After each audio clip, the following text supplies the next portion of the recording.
Mesdames et messieurs, bonjour. Je m'appelle encore et aujourd'hui, nous allons continuer ce que nous avons commencé la semaine dernière.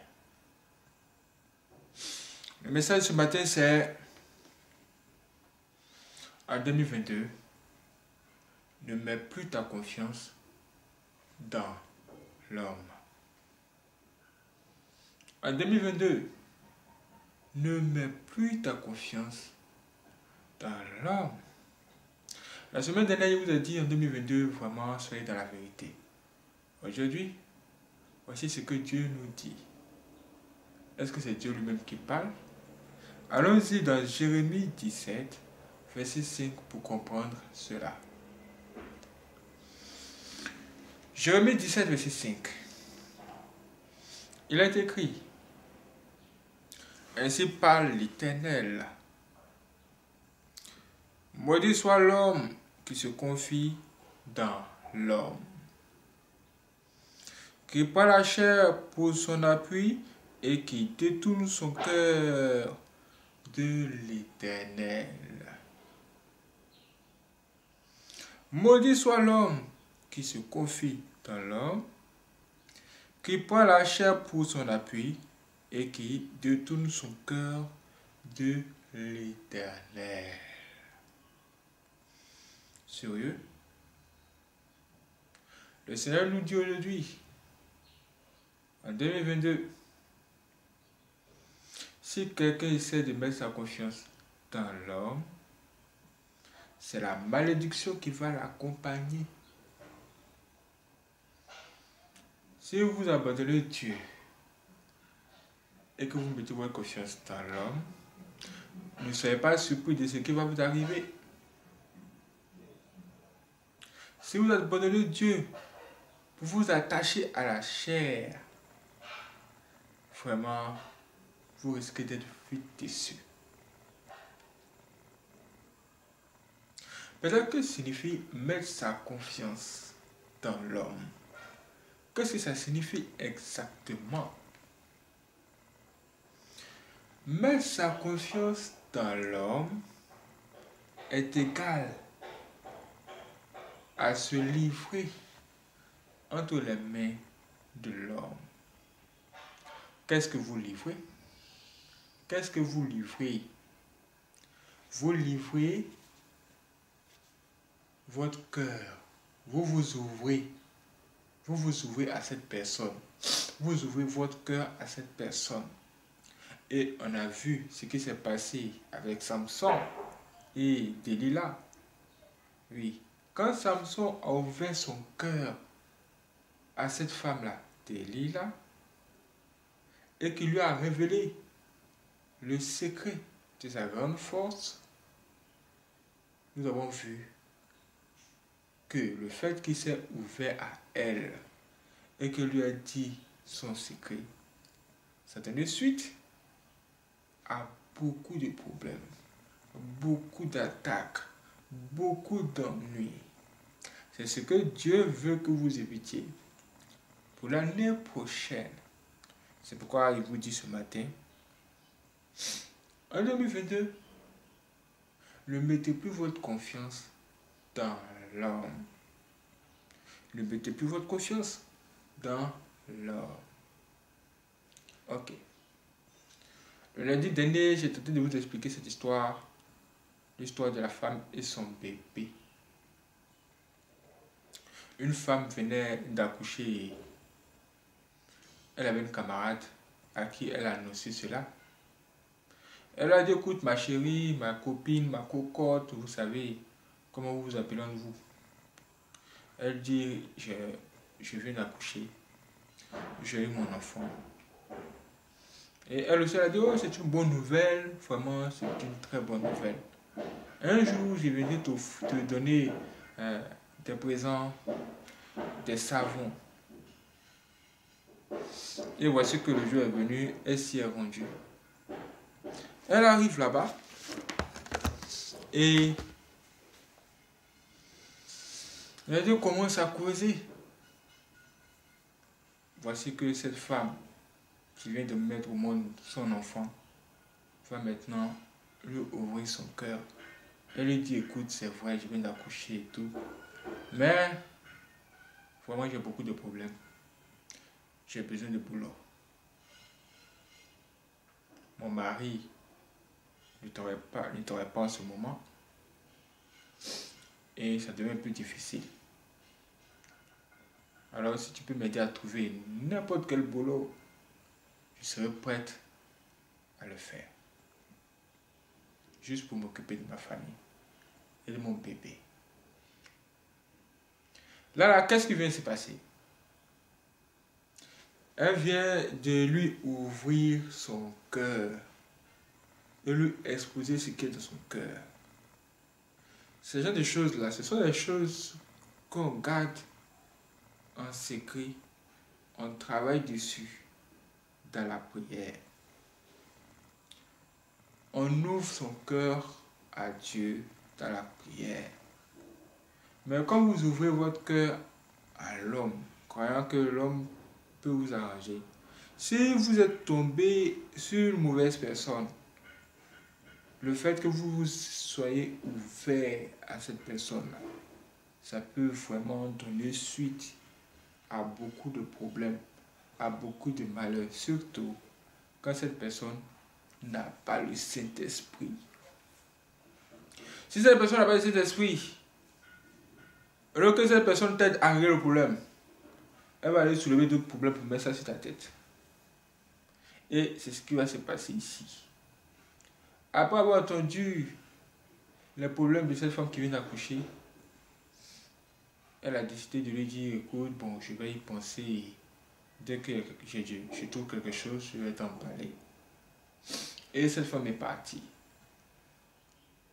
Quelque temps après, elle a rappelé la femme avec son bébé. Elle lui a dit, écoute ma chérie, je vais te rencontrer une femme qui a besoin d'une servante. Alors, si tu peux venir tel jour, ce serait bien. Mais n'oublie pas de venir avec ton bébé. Elle a clairement dit, n'oublie pas de venir avec ton bébé. Elle s'est dit, comme les deux sont amis, même si elle va avec son bébé, il n'y a pas de problème. Voici comment elle y est allée avec son enfant.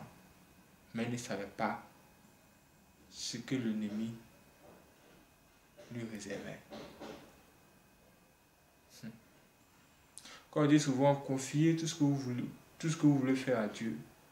Confiez tout ça entre les mains de Dieu, dans la prière. Beaucoup de personnes pensent que c'est de la blague.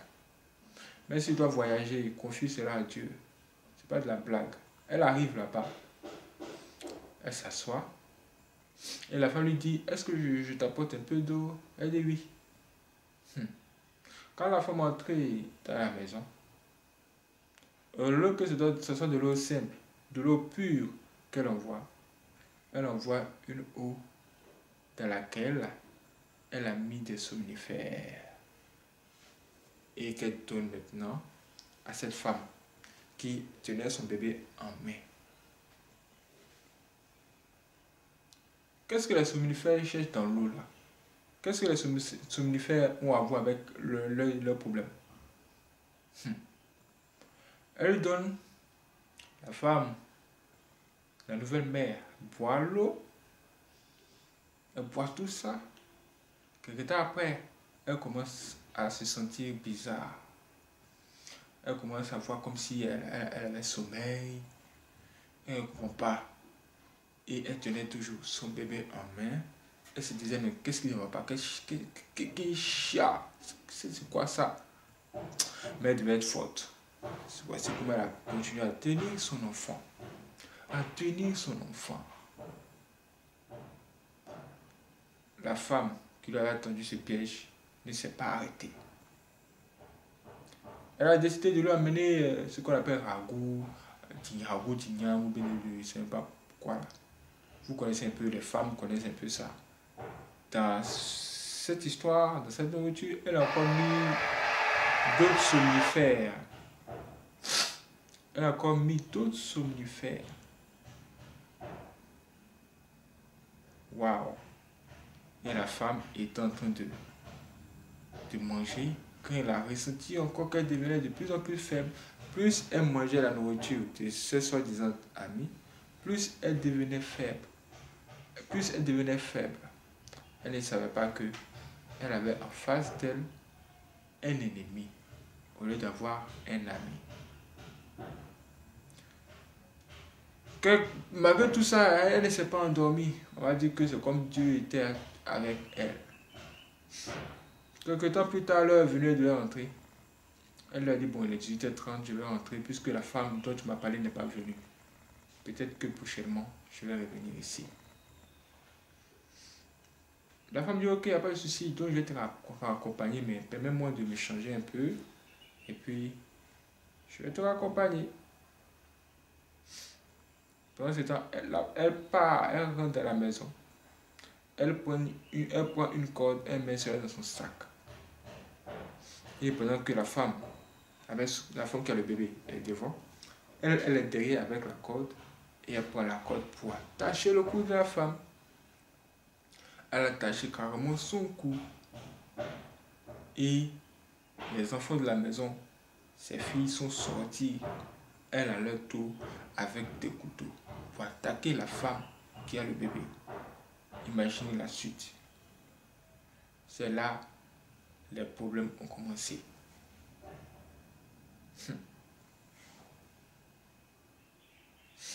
Cet ami s'est transformé en diable en même temps. La femme devait lutter pour survivre. Elle a réussi à arracher un couteau, ils sont lui prendre encore un autre couteau. Aïe, aïe, aïe. Mais quand c'est pas ton jour, c'est pas ton jour. La femme a lutté. Et après tout ça, les gens dehors ont entendu des bruits. Et ils ont décidé d'entrer dans la maison. Pour voir ce qui se passe, parce que c'est pas normal et tout ça. C'est quand vous passez près d'une maison et vous entendez au secours, au secours. Forcément, vous allez chercher à savoir ce qui se passe, vous appelez les gens. Et les gens entrent dans la maison et ils voient le sang partout. Et la femme qui a attaqué cette femme avec son bébé, cette femme de cette maison-là, dit que c'est elle qui a été attaquée. Que cette femme l'a attaquée. Elle est venue l'attaquer chez elle, donc elle s'est défendue. Et ses enfants aussi disaient la même chose. Pendant ce temps, la femme du bébé, elle, la maman du bébé, elle disait tout simplement, c'est faux, écoutez, je suis venu avec mon bébé ici, je ne le vois pas, allez chercher mon bébé. Et de la manière les gens parlaient là, de la manière ses ennemis parlaient là, ceux qui sont venus, ceux qui sont entrés là-bas, pensaient que cette femme était vraiment folle. Et qu'elle ne savait pas de quoi elle parlait. Ils n'ont pas vu son bébé là-bas. Donc qu'est-ce qu'ils vont faire? Qu'est-ce qu'ils vont croire? Son ennemi, qu'elle appelait son ami, ne voulait la faire passer pour une folle ici, devant les gens. Après toutes ces attaques. Voici qui est l'homme. Finalement, la femme a dit, écoutez, rentrez dans la maison, si vous trouvez un sac, vous allez trouver un sac de telle couleur. À l'intérieur se trouvent les habits de mon enfant. Dès que vous trouvez ça, cela confirme que je suis réellement venu avec un bébé ici et que je ne suis pas une folle. Ils entrent et ils découvrent tout ça. Ils approfondissent les recherches et ils découvrent quoi? Ils découvrent réellement un bébé dans la maison, mais qui se trouvait dans un sac de riz. Dans un sac de riz. Vous voyez comment il y a la méchanceté dans l'homme. Dieu prend votre enfant, il le met dans votre ventre. Il reste là-bas 9 mois, après il sort. Vous le gardez bien. Et voici que quelqu'un d'autre doit prendre votre enfant et aller le mettre dans un sac de riz. Voici qui est l'homme en qui vous pouvez vous confier. Si vous voulez vous confier à l'homme, voici ce qui pourrait vous attendre. J'ai beaucoup de choses à dire, mais le temps ne me permet pas. Cette affaire-là, c'est pas encore fini. la semaine prochaine, il y aura la deuxième partie. Nous allons aller dans une autre dimension. Qu'est-ce qui se passe à l'église? Quand on venait à l'église, on vient à l'église, on dit qu'on est entre frères. Est-ce que la confiance doit exister? Est-ce qu'on doit aussi mettre sa confiance en l'homme puisqu'on est à l'église? Vous serez surpris. Je vous donne rendez-vous la prochaine fois. Que Dieu veille sur vous.